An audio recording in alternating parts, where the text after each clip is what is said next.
What if the fastest way to grow a 150-year-old sports league playbook was thrown out completely? Welcome back to another episode of Flashback Friday, where we pull an episode from the archive that hits just as hard today as it did the first time. This week, we're revisiting my conversation with Andrew LeRay, Director of Brand Marketing at the National Women's Sports League. Recorded right as the league was riding the wave of momentum. New sponsors, rising stars, a partnership with Alec Cooper's Unwell that put the National Sports League in front of a whole new audience. We get into what it actually means to build a brand for a product that you can't put on the shelf, why player personalities matter more than logos, and the marketing hill Andrew will die on. If you care about brand building, growth marketing, or sports marketing, this one's worth the replay. Let's dive into it.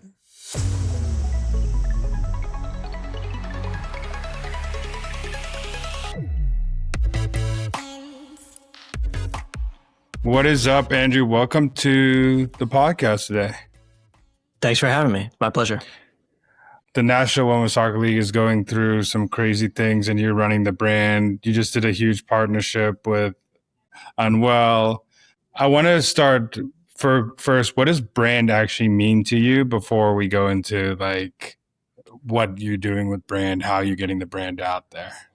Yeah. To me, it's how we want to be perceived by others. I mean, I think we have a vision of what we want the league to become, but it's not enough to just tell people to think one way or another about the league. So showing who we are through our messaging and how we're showing up, the type of partners that we have, showing the incredible athletes that we have in this league, all kind of ladders into the message that we want to be sending, and that in turn then defines our brand. So it's really trying to develop a perception of the league. Yeah, and what is the difference of like trying to do it for a league? Because this is a movement and an actual product, like because your product. But I know the league is a product, but you're trying to create a new fan base, trying to get people knowing the league exists. So how do you go out and do it for something like a huge league like the National Women's Soccer League? Yeah, the business is so diversified, and there are so many different aspects to the product, right? I mean, I think it's different from a consumer product industry, so to speak, where you create something and then you have to get people to buy it, and it's pretty clear that you're driven by the number of sales and how often is this product showing up in the shelves and how quickly is it flying off shelves, whereas ours is far more intangible. So our product is soccer, and it is the game itself. And, you know, customers or fans can be those who buy tickets, can be those who buy jerseys, can be those who watch games on TV, folks who follow us on social media. So there's so many different parts of the business, but brand encompasses all of it. So it's how people are learning about us, how many people are learning about us, and what are they learning about us, right? I think we're still sort of in this position where we've experienced this tremendous growth over the past few years, and we're on a trajectory that is really exciting. And I think accelerating faster than many other sports leagues, and women's sport in general is sort of experiencing this right now, but still have a wide delta in terms of the number of people who very easily can recognize the acronym NWSL and know what it means, and those who are still raising an eyebrow and saying, well, what is NWSL? And I mean, our goal, and mine specifically as Director of Brand Marketing here, is to close that gap and to ensure that the most people possible, when they hear the letters NWSL, they immediately know what that means, what that represents, who our players are, and why this league is worth their time, worth their energy, worth their money, worth their effort. And it's a difficult sell, not just for this league, but for anybody these days. There's never been more things to do. There's never been more touch points for people to spend their time. There's a tremendous amount of content out there. There's so many different sports leagues, and it's all at our fingertips. So breaking through that noise and creating a value proposition that's unique for our current fans, but also for new fans, is incredibly important. And it's what drives my role every single day. Could we go a little bit into how you think about the playbook of doing it? So when you started in this role, like how did you think about like, I want this brand to get out there? What is like the first couple of things you started with to start thinking about the brand as a whole? Yeah. So when I joined just over 2 years ago. So I'm in my third season here now at NWSL, and it's changed so much in that short amount of time. And when I joined, most of my career has been, all of my career has been in sports. I was at Major League Baseball for just under 10 years. And then I was at a smaller NFT startup, Candy Digital, which is sort of branched between tech and sports in many ways because they had a lot of sports partnerships, but it was always in sports. And so I had known of the NWSL. I knew what it was. I had heard the noise that was starting to develop around increase in attendance and in viewership, familiar with many of the star players through the U.S. women's national team and other international national teams. But I didn't really know what the cross section of the most avid fan was. And it took me a while to learn who that fan was and what drives them and why they're interested in this league. And the way that the league has positioned itself in the past was smart and worthwhile and developed avid fans. But we quickly learned that it was a little bit more difficult for us to get that more casual fan, that more curious fan. We didn't have a lot of inroads into welcoming them into our marketing funnel, right? So then I, as the first brand director here at NWSL, I live at the top of that funnel. Everything that I'm doing needs to be for awareness. It needs to get our name out there, and it needs to ensure that the most people possible are welcomed into this league. A lot of the previous marketing before I joined was a little more deeper into the funnel. It was more loyalty. It was more retention with that avid fan base. So we have a rock solid, steady, avid fan base now, and we're always going to serve them. But now it's just creating messaging and ensuring that through our creative, through how we show up on TV, through how we show up on social media, all of our owned and operated touch points, all of our partnerships, ensuring that we are broadening that top of funnel and welcoming more and more people in. And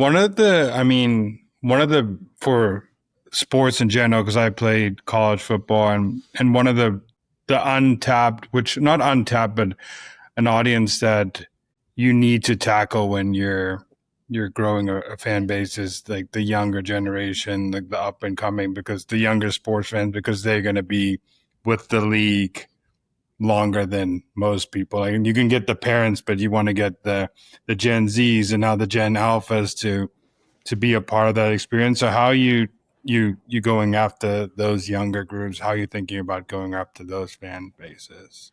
Yeah, that's probably the most fun part of my job, is that it demands that I stay young. I'm very much a millennial, very, very solidly within that millennial generation, but I'm kind of forced to keep up with trends. And I like that. And I'm excited by that. What are people consuming? How are they spending their time?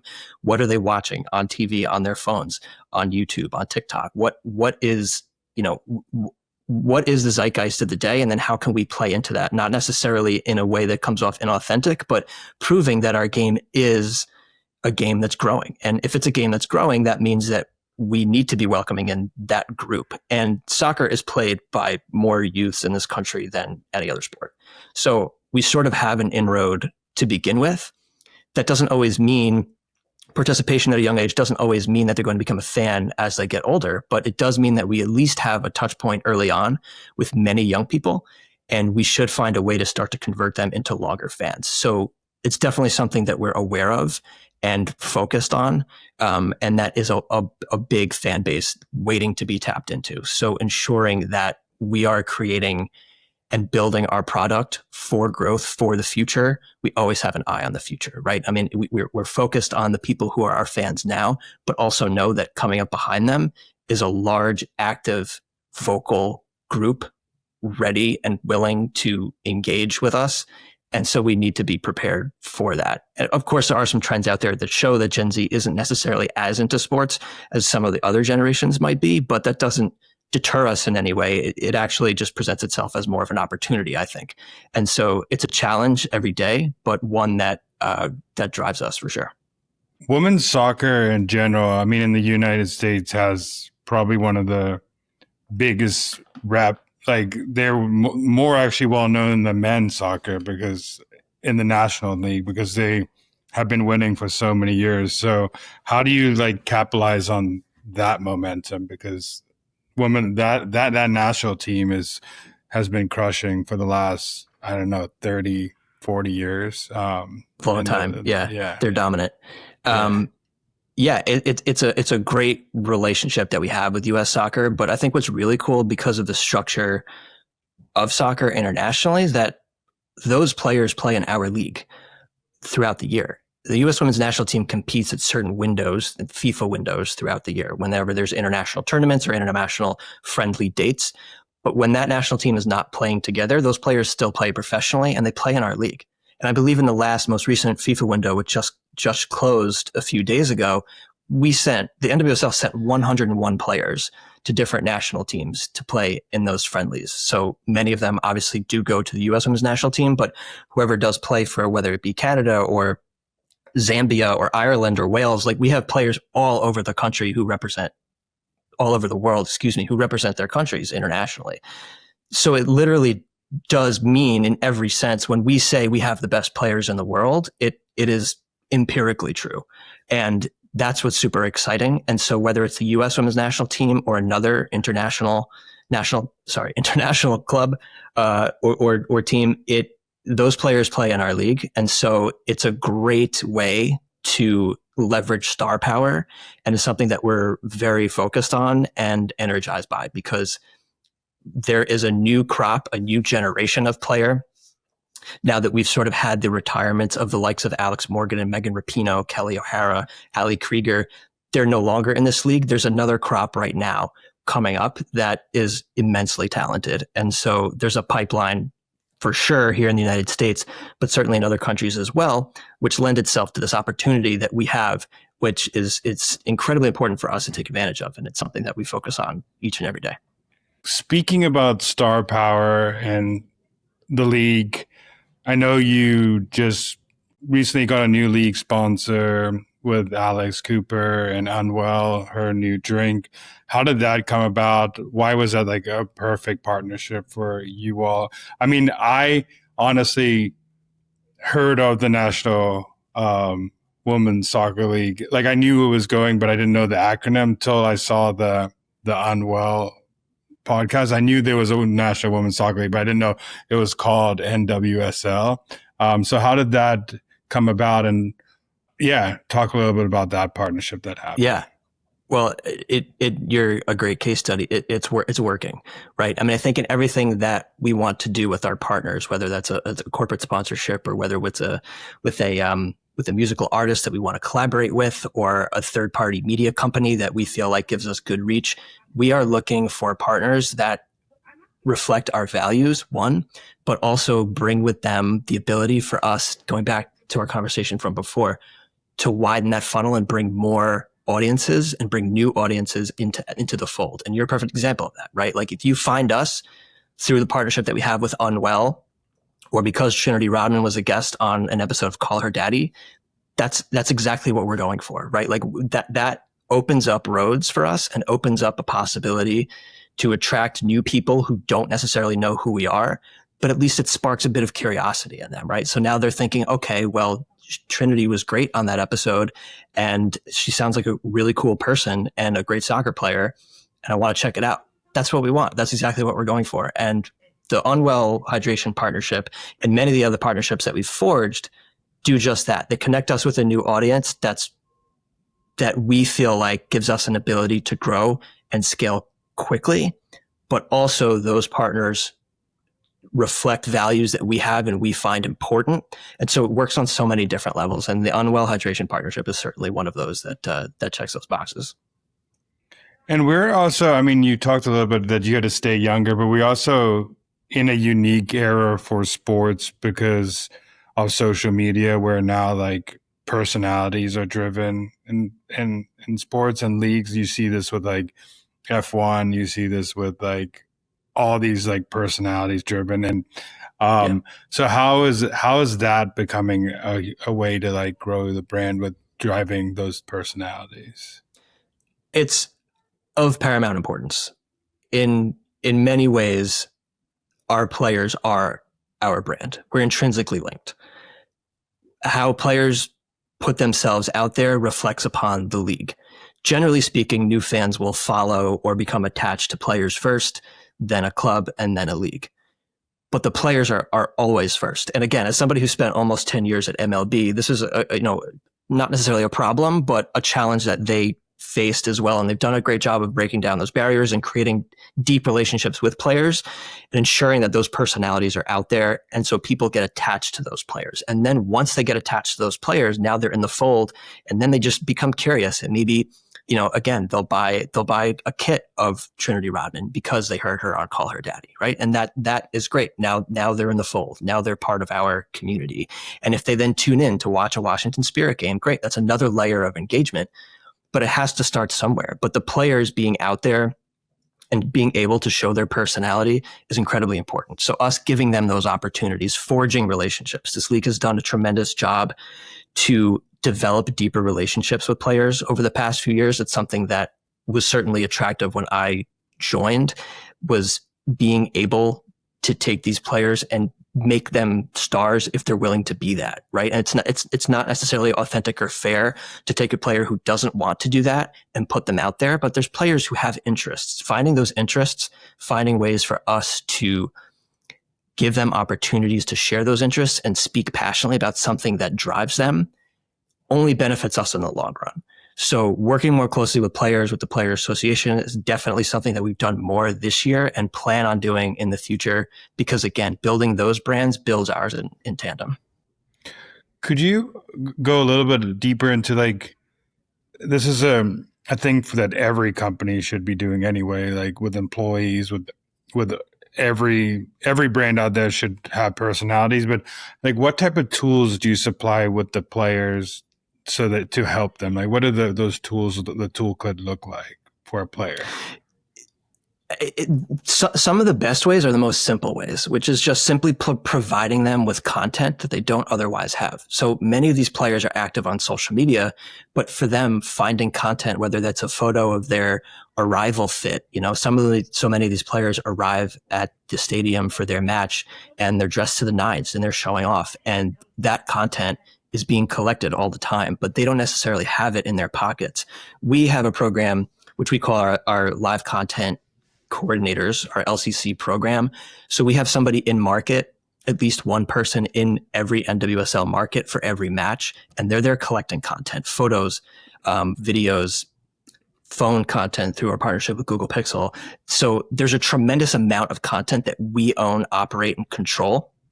And so some of the best ways to get done what you're asking is the simplest. So we take that content and then we will distribute it to players.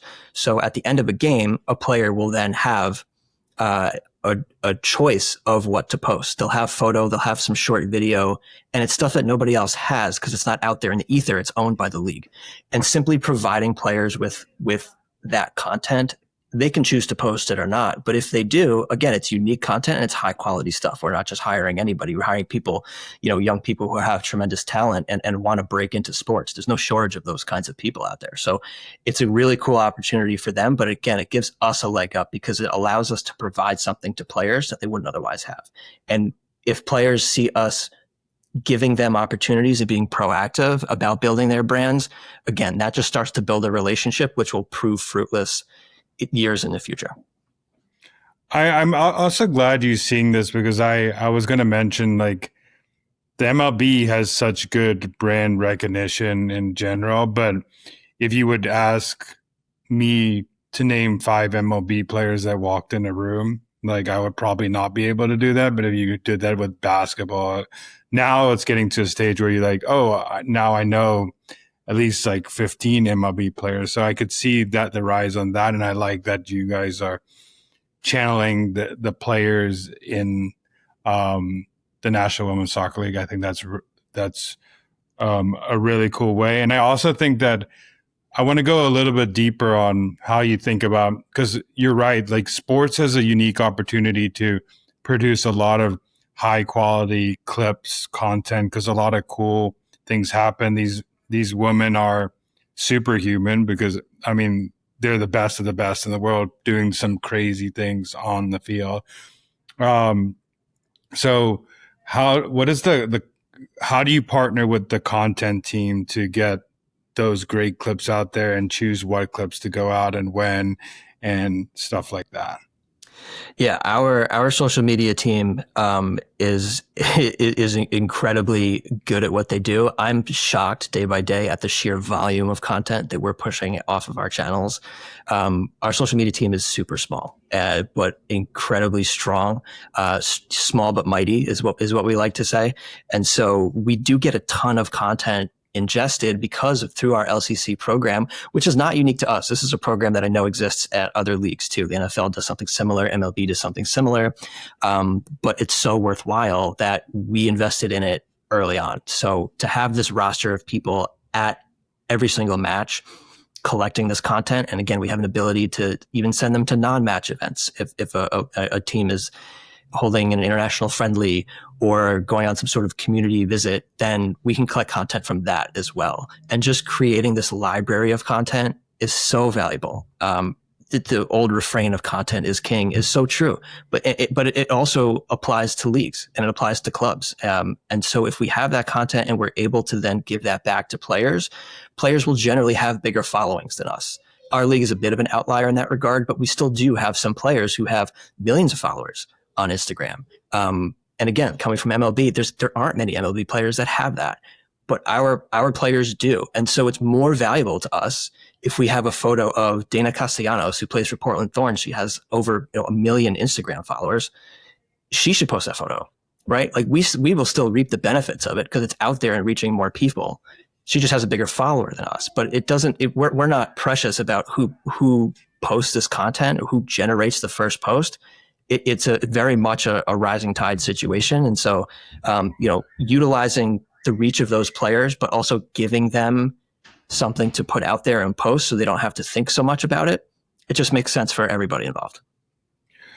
Another question I have for you is the MLB had a very good brand recognition. So how did you, what is the biggest difference of working with a league that is on the rise with brand recognition than a league that kind of has been around for 100 plus years? Yeah, over 150 years. Yeah. Ultimately, I spent just under 10 years there, and I had a great time, and I loved my time at MLB, but I was just interested in doing something different. But I can say now, having spent a little over 2 years here, it's a tremendous difference, and I am very energized by the challenge that I face every day at NWSL for that very reason, right? I mean, MLB, people generally know, been around for over 150 years. It's a legacy company with a tremendous, incredible history that's intertwined with American history in so many different ways. And our league, NWSL, we're in our 13th season. But for all intents and purposes, this league has sort of had to reinvent itself a few different times. And we're really like 3 years old in this current iteration of NWSL. So we're kind of starting from scratch. And that, I think, is so exciting and so energizing. And I love that challenge. I love being able to adopt this identity, which we've sort of given to ourselves as a challenger brand, somebody or a group of people who want to make noise, need to make noise and break through. And we're willing to take risks to do that. We're willing to put ourselves out there in ways that other leagues who have been around for so many years simply aren't, but they also don't necessarily have to, but we do. We do because we don't have the fan bases that they have yet. We don't have the history that they have yet, but we're building towards that. So again, with an eye to the future and keeping those Gen Z and Gen Alpha in mind, it gives us a bit of latitude that I think a lot of other leagues don't necessarily have or don't feel comfortable leaning into.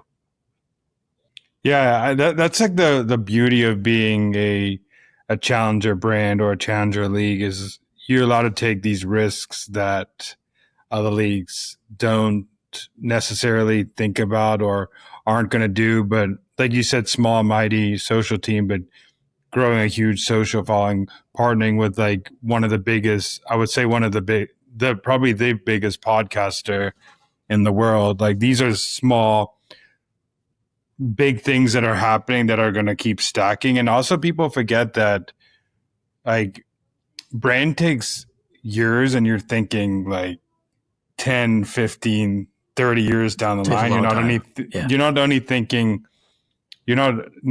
thinking like tomorrow, today. So how is that different? Because a lot of like people who go into a company, their mindset is just shrunk, like because you got to make a brand impact fast. But with a league, you're thinking, how could I be a legacy league? How could this league last for 100, 200, 300 years? Yeah, we even have that dynamic internally because we simply have to. It's the way the business is constructed. Like I have a bit of a longer view, a horizon that's a bit further away, a wider horizon than some others in the organization do, simply because it's just a function of how the business works. I mean, we definitely still do need to generate revenue. We definitely still do need people to tune in. We do need people to be a little bit further into the funnel. We need to do some retention and loyalty type work. I get to live at a bit of a higher altitude and look a bit further out, but that doesn't mean that everybody is. Yes, we're building for the future. We are on this tremendous trajectory. We are doing as much as we can to ensure continued growth. But, again, even internally, there are some people who need to see 1 day, 1 week, 1 month in advance. And so when I come in, there are some projects or things that I have to work on that are a bit more time sensitive. I'm trying to give you an example of that. Like when we play our championship match, which is in November, late November this year, November 22nd, the horizon's quite clear. And like there's a clear finish line of November 22nd. And by then we're going to need to hit X number of viewers for that match on CBS. And we're going to need to sell Y number of tickets. So it's very goal oriented and it's very clear what we're driving towards. But in those in-between periods when we're not necessarily working on a particular tentpole moment on our calendar, then I do get to sit back a little bit and look a bit further out. And that's what I like, is that my job is not necessarily a series of staccato moments that I have to have engagement with day by day or week by week. Sometimes I do get super busy and focused on something in the immediate term, but otherwise I get to look a bit further out. And that's really what excites me, because I get to look a year or even 2 years down the road, what's on the calendar, what's coming up. For example, there's, Men's World Cup is going to be here in the United States and in Canada and in Mexico next summer. How can we benefit from that? There's going to be more eyes on soccer generally. And it's an opportunity for us. It presents its own challenges for sure in terms of our calendar and when we play our matches, but more than anything, it's an opportunity. So again, being able to look a bit further out is something that I like, and is not necessarily something that a lot of other businesses get an ability to do, just because of the way that it's structured.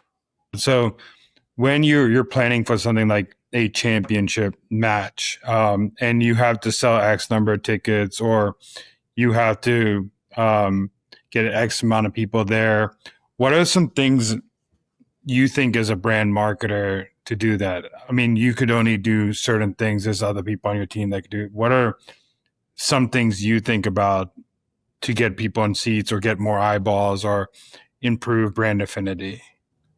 Yeah. And championship is a good example of that, because we spend so much time working on it. It's not just a singular event. It really is like a week's worth of engagement opportunities for people who are in market. So last fall, we held this match in Kansas City, and we had a number of different events going on in and around Kansas City in the days leading up to the championship match. We have a media day event in which we make a lot of big announcements and we give some player awards. Our NWSL Skills Challenge, which is presented by CarMax, happens during that week. That's sort of akin to we don't play an all-star game, but it's something like that.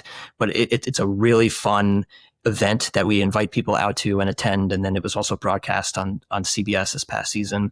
We have our Fan Fest, which takes place before our championship match. And we had our championship match. So it's a ton of events that happen, and it takes a lot of work. So how we market it is in a way that what we need to do is build the gravity of that week and ensure that it's a premium event, that people who are attending it, that people who are interacting with it on social media, that people who are going to watch it on TV understand that this is a major moment. And we are very fortunate to have a creative team, which sits within my team, that has a tremendous amount of experience in the sports world, whether that's working on design for Super Bowls or for MLB clubs or for NHL Winter Classic. We have a tremendous amount of talent here with the two-person creative team. And they are able and have been able to build creative that sets the tone for that championship week. And then everything that we do kind of ladders into that that creative because they start with a story that we want to tell. So for instance, again, last year in Kansas City, we played that championship match at CPKC Stadium, which is the first stadium purpose built for women's professional sports anywhere. And we sold the game out, which we knew we were going to do. But the whole story was this, we've kind of come to this incredible moment now where women's sports is enjoying this tremendous trajectory, but not even that long ago, the facilities, not just in our league, but in others, just weren't there. And now we have a stadium built specifically for a professional women's team, and we're playing our championship match there. And it bookended the season so nicely because the first game of last season was there as well. And so the creative took all these elements of that story that we wanted to tell and made it visually apparent. And so that's always, in my mind, sort of our ace up our sleeve, is that our creative team has tremendous experience in the sports world, but is also so rooted in story that it gives us a chance to put our brand out there in a way that is at an equal level, if not even above some of the other major North American sports leagues, and then build from there. It really does give us a leg up. Yeah, I love that you mentioned one, storytelling. I think that is key in how creative can tell stories. I also think that sports kind of has a unique opportunity because you can balance off of cities, location, logos based on location, events. And I also think that one thing you said that is really important that a lot of people don't think about right now, because it was in pandemic, we didn't have a lot of this, but like how important like activations and events are to lead up to bigger events like this. So I think that's really cool. I want to leave you with one last question that I ask everybody in the Marketing Millennials podcast is, what's a marketing hill you would die on? Oh, wow.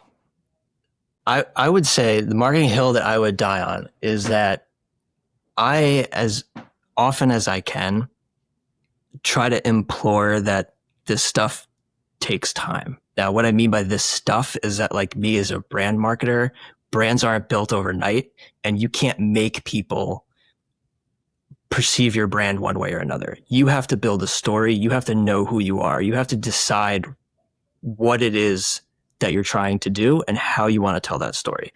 And that in itself takes time. And determining what kind of brand you want to be is only the first step. And then you have to tell that story to everybody else. And then they have to develop a perception about you. And then they have to determine whether or not you're going to be worth their time, energy, effort, money, etc. That takes time. So brand building is a never-ending exercise in marketing and in storytelling and in so many different aspects. And it's, as somebody who I did not go to school for marketing necessarily. I went to school because I thought I wanted to be a sports writer. So I was on a journalism track. And I quickly realized after I graduated that I didn't want to be a sports writer, but I wanted to work in sports. And what I liked about journalism was writing. I didn't necessarily like the reporting aspect of it, but I liked writing. And so I've always been attracted to story. And I have an ability to do that now. But again, telling your story is just the first step. And then people have to digest it and decide what to do with it. So again, to go back to your point from before, I get an ability to look further out. I understand not everybody else internally has that luxury. But when we have goals for viewership, for attendance, for revenue, yes, those are my goals too. But I'm ensuring that we are set up not just to hit our goals this year, but to continue to hit them year after year, because I know they're going to grow. And it's my job to ensure that this league continues to grow, all of our jobs internally, and especially in the marketing team, to ensure that this league continues to grow year after year. I think that's really important just to like say to people, because yes, brand is performance marketing too, which is a lot of people that don't think that, but brand is performance marketing. Your goal is to drive sales. Your goal is to get people in seats. But at the same time is that paid marketing is always rising. It gets more expensive to do it. And if you don't have a brand that is organically there, that shows up, that has a good story, you're going to keep trying to spend your way out of a problem instead of 100%. brand. Yeah. And you're just setting yourself up for failure. So yeah, the backbone of it is brand in many ways. Yeah. Well, thank you so much. I want to end and give you the chance to say, where could people find you? Where could people follow the league? What is your favorite team? If you're allowed to say that. I truly don't have a favorite team. I am awed every day by our players, but I don't root for a particular team. In other sports, I'm New York through and through, born and raised in New York. So I'm a Mets, Giants, Rangers fan. Yeah, that's a good answer. I'm excited that San Diego is a team because that was my hometown. So okay, cool. San Diego. Yeah. So, but thank you so much for coming on. I really appreciate it. Thanks for having me. This was fun.